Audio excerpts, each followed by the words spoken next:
छत्तीसगढ़ में पीएम मोदी और अमित शाह लगातार दौरे पर हैं और दूसरी तरफ कांग्रेस भी हमलावर है। आखिरकार ऐसी कौन सी वजह है जो भाषणों को लेकर अब एक बार फिर से सवाल जवाब यहां पर शुरू हो गया। हमारे साथ में राज्यसभा सांसद रंजीता रंजन जी हैं, हम उनसे ही समझेंगे। मैम, लगातार वो निशाना साध रहे हैं कांग्रेस पर। पहले तो वो कांग्रेस से सवाल कर रहे हैं कि आखिरकार ऐसी कौन सी परिस्थितियाँ हैं जिसको लेकर उन्होंने मंगलसूत्र का बयान दिया।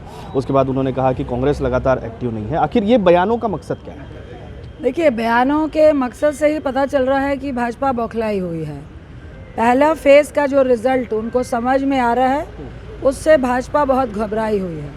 उन्हें समझ में आ रहा है कि जो देश का मूवमेंट है और जो देश की इस बार की जो सोच है लोगों की, वो आपके खिलाफ है। एक मूवमेंट बनता जा रहा है बेरोज़गारी के खिलाफ, महंगाई के खिलाफ। और बहुत दुखद है, अनफॉर्चुनेट है, मोदी साहब हमारे प्रधानमंत्री हैं, देश के प्रधानमंत्री हैं। चुनाव आते हैं जाते हैं, लेकिन प्रधानमंत्री की एक गरिमा होती है। और आज से पहले कभी भी एक प्रधानमंत्री ने किसी पूर्व प्रधानमंत्री के लिए इस तरह की होची और ऐसी घटिया टाइप की बातें नहीं करी हैं। एक तरफ पूर्व प्रधानमंत्री डॉक्टर मनमोहन सिंह जी की स्टेटमेंट चल रही है, दूसरी तरफ सरेआम आप पब्लिक में झूठ परोसने का काम कर रहे हैं। तो हम लोग की तो ये रिक्वेस्ट है कि आप हमारे प्रधानमंत्री हैं और हम प्रधानमंत्री की गरिमा के रिस्पेक्ट करते हैं। कम से कम प्रधानमंत्री के पद में रहते हुए आपको इस तरह की जो होची हरकतें हैं नहीं करनी चाहिए। यह प्रधानमंत्री की डिग्निटी नहीं है और यही दर्शाता है कि उनके पास अपने रिपोर्ट कार्ड पे दिखाने के लिए कुछ भी नहीं। आपको 10 साल हो गए, आप 2 करोड़ नौकरी हर साल देने के नाम पर आए थे, गैस सिलेंडर सस्ता करने के नाम पर आए थे, महंगाई कम करने के नाम पर आए थे, आप 15 लाख पॉकेट में देने के नाम पर आए थे, आप काला धन लाने के नाम पर आए थे।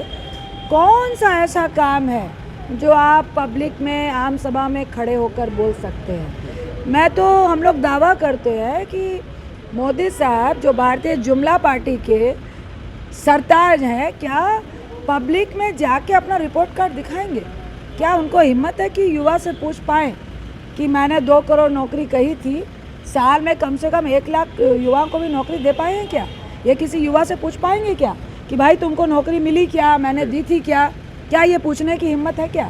तो नहीं है। इसलिए वो आए बगाहे जो भी है सिर्फ और सिर्फ क्रिटिसाइज कांग्रेस को करते हैं और अब ये पूरा देश देख रहा है। पीएम मोदी ये भी कह रहे हैं कि कांग्रेस उनके सर फोड़ने की बात करती है, लेकिन महिलाओं का आशीर्वाद उनके साथ में। देखिए, ये हर बार एक तरफ तो बोलते मेरा 56 का सीना है, तो काहे आप हम महिलाओं के पीछे छिपने की कोशिश कर रहे हैं? हिम्मत है तो अपने जो मैनिफेस्टो लाया था, हिम्मत है जो वादे करके आए थे, आप बोलिए ना। आप ये बताइए ना महिलाओं के लिए किया क्या? आप ये बताइए ना उस महिला के बेटे के लिए नौकरी आज तक क्यों नहीं दी है? आप ये बताइए ना कि उस महिला को 2016 में नोटबंदी के नाम पे सारी जो एक महिला की भी जमा पूंजी होती है जो अपने घर को मजबूत करने के लिए रखती है, वो सारा पैसा उठवा के तो अपने बैंक में जमा कर दिया। और कॉरपोरेट के जो लगभग 7.5 लाख करोड़ है वो आपने एनपीए माफ़ कर दिया। और उल्टा आपने किसानों का कर्ज माफ़ी नहीं किया, उल्टा आपने कभी भी किसानों की एमएसपी डबल नहीं की। तो इन बातों का जवाब देना चाहिए। गुजरात की बात कर ले, निर्विरोध चुनाव जीतने की बात कर ले, इस पर आप क्या कहें? देखिए, पहले चुनाव के बाद वो बहुत ज़्यादा घबराए हैं और उसका रिसेंट एग्जाम्पल जो अभी हम लोगों को गुजरात से मिला, पहली बार हुआ है इस चुनावी परंपरा में देश के कि प्रस्तावक को एक दिन पहले ये कहलवा दिया जाता है कि हमारे साइन नहीं है और उसके बाद वो प्रस्तावक गायब हो जाते हैं। तो ये दिखाया जा रहा है कि ये लोकतंत्र में, लोकतंत्र की अगर कोई हत्या कर रहा है तो उसका नाम भारतीय जुमला पार्टी है। और मुझे लग रहा है कि ये जो हुआ है गुजरात में, तो ये पूरा देश देख रहा है और हम चुपचाप लोग देख रहे हैं। और जो पहले फेस में उन लोगों को समझ में आई है, उसका परिणाम है कि आज छत्तीसगढ़ में हम खड़े हैं। एक दिन पहले अमित शाह यहाँ रह के गए हैं और पूरे देश का चुनाव है और प्रधानमंत्री को ऐसी क्या आफत आ गई है कि आज वो छत्तीसगढ़ में भी अपना आज का जो रात्रि विश्राम है वो छत्तीसगढ़ कर रहा है।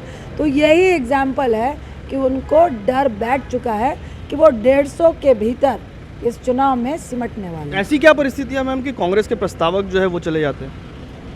कोई नहीं जाता है भाई साहब, ऐसे बहुत सारे नेता हैं, बहुत सारे पार्टी के नेता हैं जिनको ईडी और सीबीआई का डर दिखाकर आपने बहुतों को वॉशिंग मशीन में साफ किया है।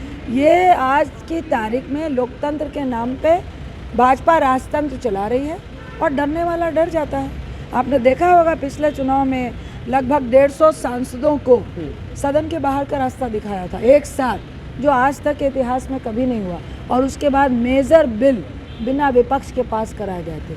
तो जो इस तरह की सरकार हो वो प्रस्ताव क्या कुछ भी कर सकती है। बिल्कुल, तो ये सीधा सीधा आरोप है रंजीता रंजन ने जिस तरीके से कहा कि डरा कर ये तमाम काम किए जा रहे हैं, लेकिन सवाल तो ये भी गंभीर है कि आखिरकार कांग्रेस के लोग क्या डर गए हैं, क्यों ऐसी परिस्थितियां आ रही है। बहरहाल राजनीति है, चुनाव है और चुनावी समय में इन तमाम बातों के जो सवालों के जो जवाब है वो भी राजनीतिक तौर पर ही देखने को मिलते हैं। अब ये देखना दिलचस्प होगा कि ये कांग्रेस के लिए कितना बड़ा नुकसान होता है और बीजेपी आने वाले दिनों में जिस तरीके से 400 पार का नारा कर रही है उसमें ये कितनी बड़ी फायदे की बात होती हुई नजर आएगी। छत्तीसगढ़ से TV9 के लिए अमित मिश्रा।